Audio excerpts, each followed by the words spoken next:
जय महाराष्ट्र मित्रांनो, स्वागत आहे आपल्या आजच्या न्यू ब्लॉग मध्ये। मी आपला बादशाह ब्लॉगर। रात्रीच पाचेगाव मध्ये भलता पाऊस, बिनमोसम बारिश। तुम्ही बघू शकता हे जागी जागी भलतं चिखल झालंय, पाणी बिनी साचलंय सगळं। ये समस्या है रे, क्या बोलने का। गावात गेलो तर तिथं दत्तू भाऊन आपलं सोमाभाऊ भेटले। ते दोघं मला घेऊन गेले संतोष मामाच्या हॉटेलमध्ये। तिथं लगेच चहा बी घेतला आम्ही।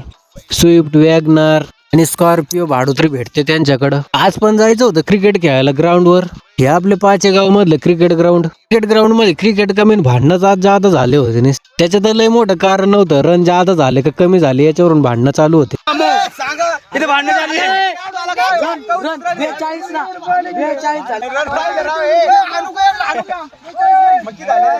आता आपला गोकुळ भाऊच लय तडकेल होता। टच काय उगरू राहिला, गचंडीच काय धरू राहिला पोरांची। निस्ते येडे चाळे भाऊच्या अंगात। सगळं